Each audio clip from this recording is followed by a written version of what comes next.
Bonjour à tous et bienvenue dans cette deuxième partie. Aujourd'hui, j'entame tout de suite la descente du pas de cheville en direction de Derborens. C'est parti!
Après 500 mètres de dénivelé, je suis finalement arrivé au bord du lac de Derborens.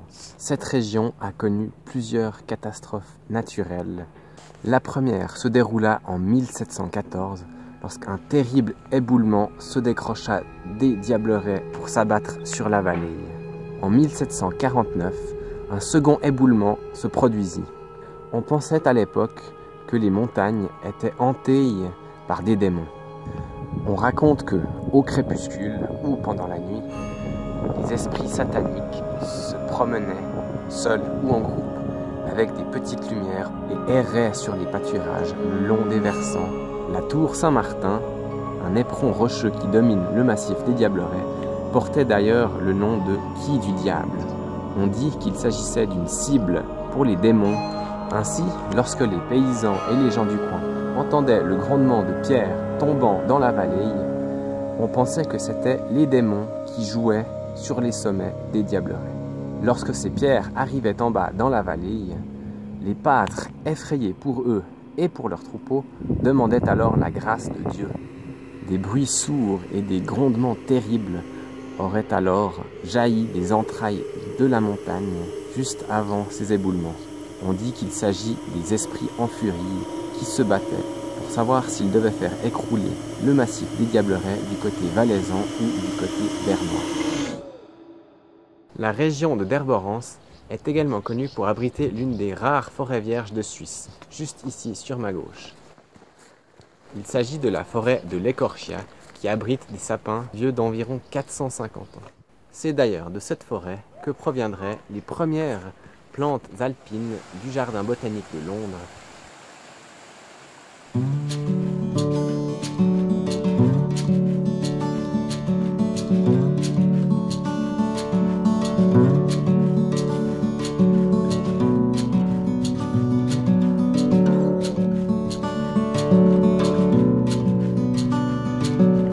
y a une place pour faire un grand feu, un petit coin bien sympa pour poser la tente également, et en plus de ça, une vue à couper le souffle.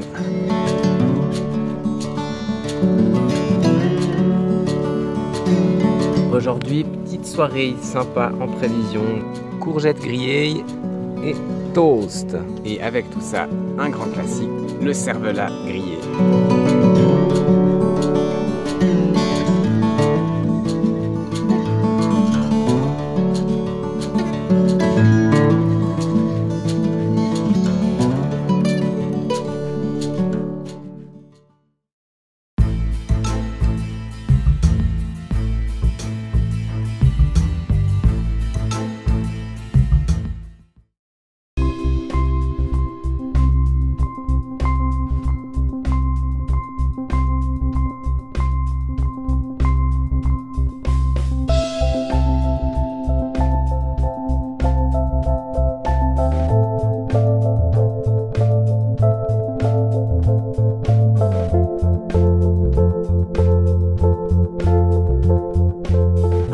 plusieurs heures de marche à travers vignes, villages et forêts, j'arrive aux portes de Savièse. J'avais prévu de vous faire visiter le château de la Soie, les ruines d'un château qui remonte au XIIIe siècle. Ce château est actuellement en travaux de restauration et tout accès y est interdit. Le Valais possède un climat beaucoup plus sec que le reste de la Suisse. Par conséquent, il peut être parfois difficile d'approvisionner les cultures et les villages en eau.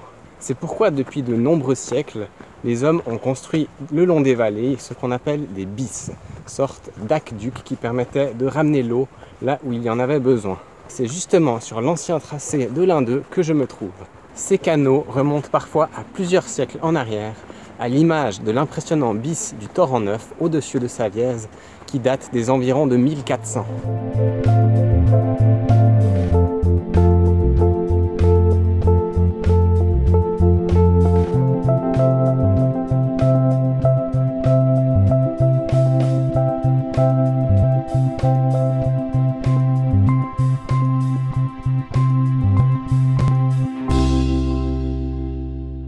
Je suis arrivé à Gris-Misua. Je crois que j'ai dû me blesser au genou. J'arrive plus à plier ou déplier, du coup j'arrive plus à marcher. Et demain matin, je vais voir. Mais si ça va pas, je veux pas forcer.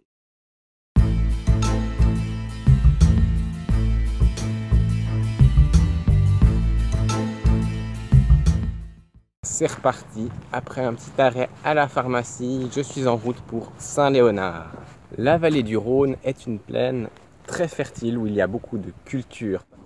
Entre le XVIIe et le XIXe siècle, la vallée du Rhône a été sujette à de nombreuses inondations. Une véritable petite guerre se déroulait entre les villages et chacun construisait des ouvrages offensifs pour détourner les eaux du Rhône en direction de la rive opposée. En 1821, une interdiction de construire des ouvrages offensifs a été imposée. Mais plusieurs inondations et crues surviennent à nouveau au courant du XIXe siècle et de nouveaux litiges apparaissent entre les communes. Ainsi, vers 1850, les ouvrages offensifs font leur retour. 10 ans plus tard, la Confédération décide de financer la première correction des eaux du Rhône, commencera en 1863. Depuis, de nombreux travaux d'endiguement ont été entrepris.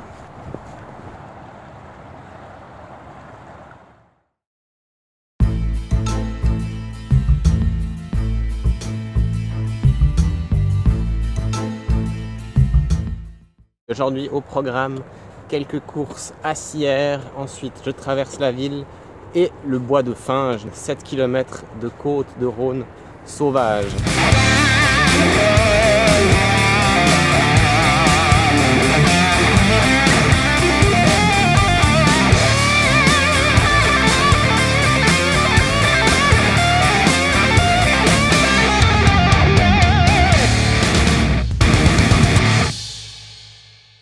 Retour à la nature avec la traversée de la forêt de Finge qui, en plus d'être une réserve forestière, constitue la frontière linguistique du Valais.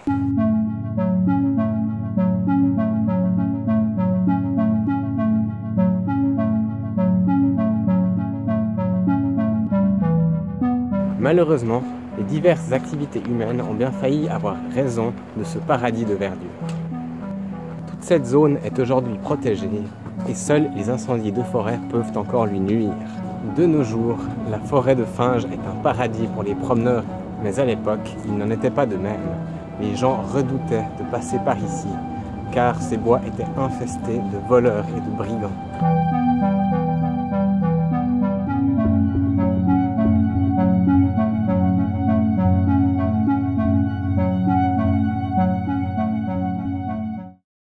On se croirait en pleine savane, c'était sec, c'est un truc de malade.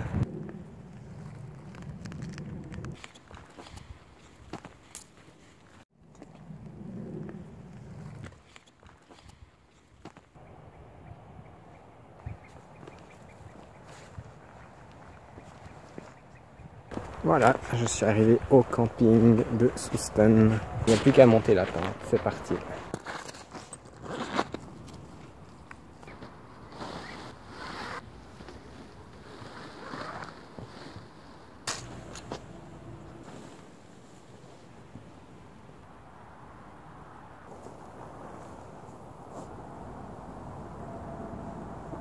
Et voilà, l'abri est monté. Tout ce qu'il faut pour être bien.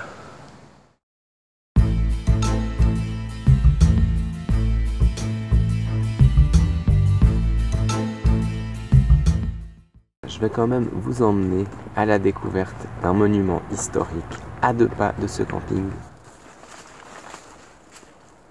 Ça y est, on y arrive. Voilà. Cet obélisque est en fait un monument érigé un siècle après la bataille de mai 1799 qui opposa les Hauts-Valaisans aux troupes franco-vaudoises. C'était la période où les courants révolutionnaires français arrivaient également en Suisse. Les Hauts-Valaisans s'y opposaient farouchement. Preuve en est les nombreuses victimes qu'il y a eu lors de cette bataille et durant d'autres combats. Tout est dans le sac, alors c'est reparti. Le plus pénible, c'est pas de marcher, c'est de planter la tente un soir pour tout devoir ranger le lendemain. Soesten, dont la traduction en français signifie la souste, est une localité qui a longtemps servi de lieu de passage. La richesse du village provient de la viticulture et de l'agriculture, mais également du transfert de marchandises. Le nom même de la ville nous rappelle le rôle important qu'elle a joué dans le trafic alpin d'autrefois.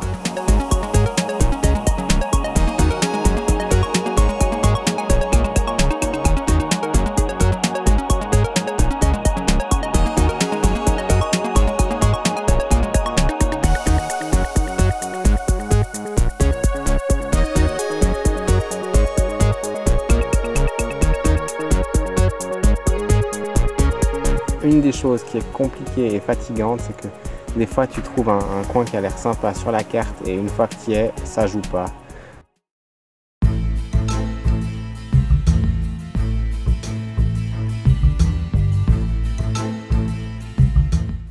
Je me suis réveillé 26 000 fois, mais ça y est, le soleil se lève. Regardez-moi ça. Au programme aujourd'hui, dans un premier temps, rejoindre Gampel. De là, je monterai sur un chemin historique, la rampe sud du Lötschberg. Le village de Gampel s'est enrichi dans un premier temps suite à l'endiguement du Rhône. Puis c'est lors de l'ouverture de la ligne du Simplon que Gampel a connu un essor supplémentaire. Un incendie ravagea pourtant le village en 1890, mais à l'ouverture du chantier de la ligne du Lötschberg en 1910, la population quadrupla grâce à la présence de nombreux ouvriers.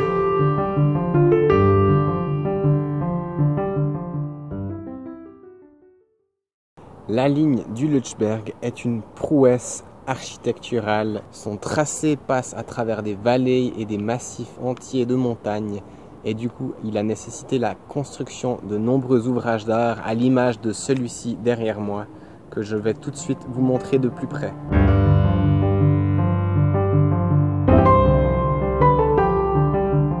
Avec ce chemin, on va parcourir quelques-uns des plus spectaculaires édifices de la rampe sud du Lötschberg. Le sentier suit le tracé de l'ancien chemin de fer utilisé pour la construction de la ligne. Plus de 28 km, 34 tunnels creusés dont 13 conservés et 7 ponts impressionnants construits par-dessus des vallées. Voilà, tout ce pont pour enjamber ce petit ruisseau. Chacune des arches de ce pont mesure 20 mètres de diamètre. C'est vraiment impressionnant.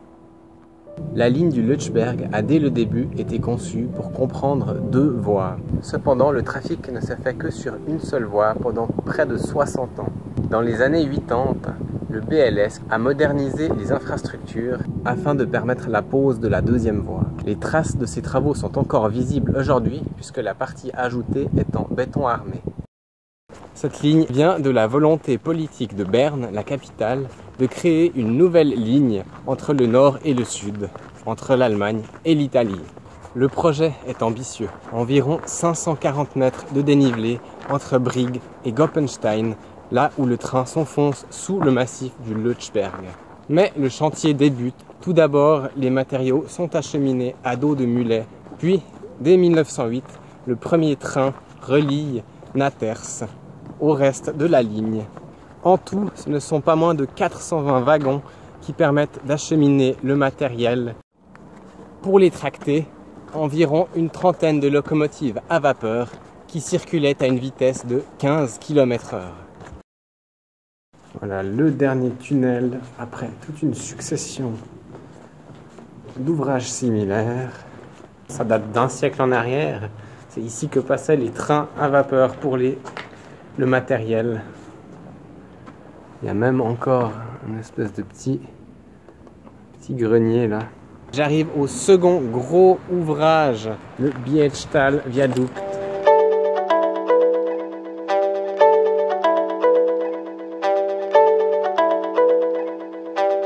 Le Bietschtal Viaduct, c'est 110 mètres de longueur pour 78 mètres de profondeur.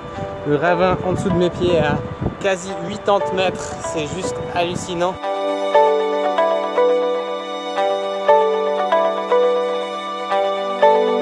Regardez-moi les fondations de ce truc.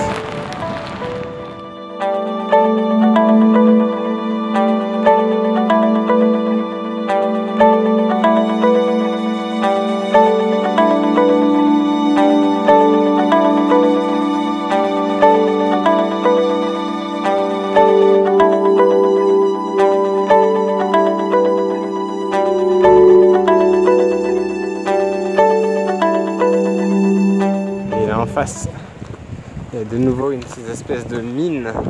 On va juste aller jeter un petit coup d'œil. Ça sent le charbon là-dedans. Waouh! C'est complètement fou. C'est hyper profond. Il y a tout un tunnel qui va super loin, sous la montagne. C'est un truc de dingue.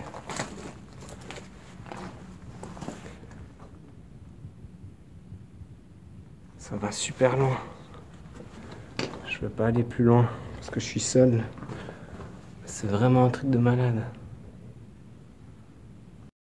Après tout ça, il nous reste encore un lieu à voir aujourd'hui. Une ancienne carrière de calcaire de laquelle ont été extraites les pierres pour des murs de soutènement entre autres. Il n'y a plus grand chose. On dit qu'un énorme bloc s'est décroché et est descendue en bas dans la vallée du Rhône. Et elle s'y trouve encore aujourd'hui. Je suis arrivé à Auserberg, un joli petit village, plein de vieux chalets, de vieux greniers qui ont parfois plusieurs siècles. Il y en a qui remontent aux années 1600, donc c'est vraiment des vieilles bâtisses. C'est vraiment impressionnant.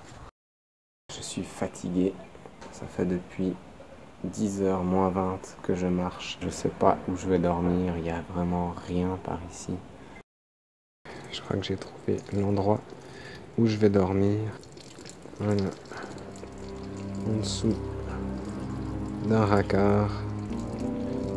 Le seul truc, c'est que c'est exactement au centre du village.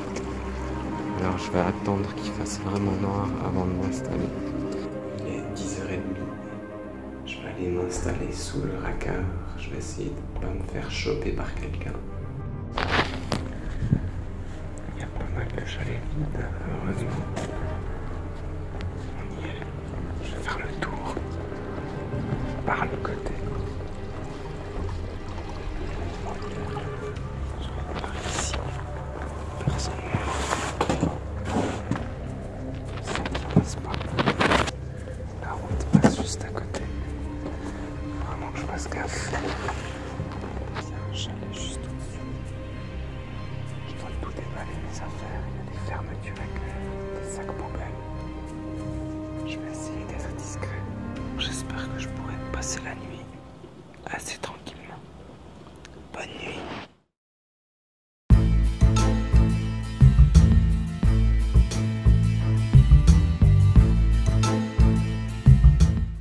Le soleil est de retour. C'est là-dessous que j'ai dormi cette nuit.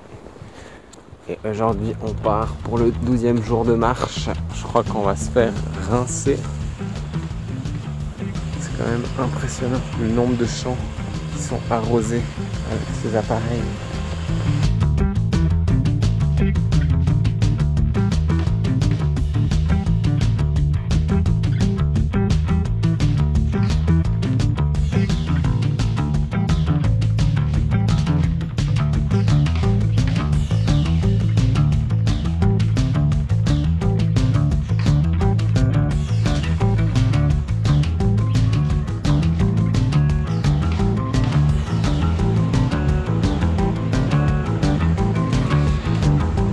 Ce pont était à l'origine une sorte d'hybridation entre les deux précédents, puisque son tablier était alors en métal.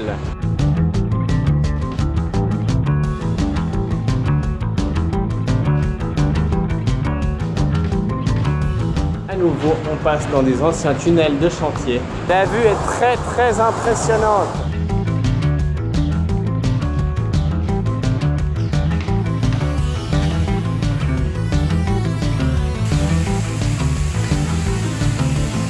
Mon thermomètre indique jusqu'à 30 degrés et l'aiguille va bien au-delà. Alors c'est très difficile de marcher sous cette chaleur. Encore 6 km jusqu'à Brigue.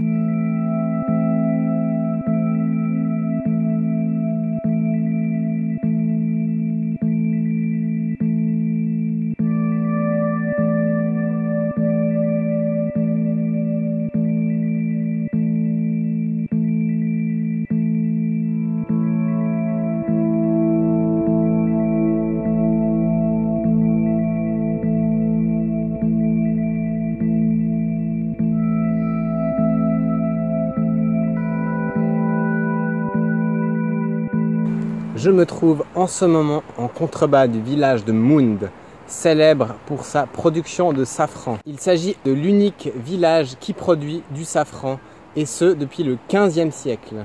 Ici, les plants de safran peuvent avoir jusqu'à 4 fois plus d'intensité qu'ailleurs. Il faut savoir que pour faire 1 kg de safran, il faut plus de 120 000 fleurs, ce qui en fait l'épice la plus chère du monde, avec un prix pouvant atteindre 25 000 francs le kilo. Le village de Mound fournit en safran tous les établissements de la région et confectionne des spécialités à base de cette épice. Je continue donc ma marche à travers la forêt de protection du BLS, plantée dans les années 20. C'est plus de 10 millions d'arbres qui ont été plantés afin de renaturer les versants et de réduire les risques d'incendie. Je longe encore un bis qui est notamment utilisé pour l'arrosage de cette fameuse forêt de protection du BLS.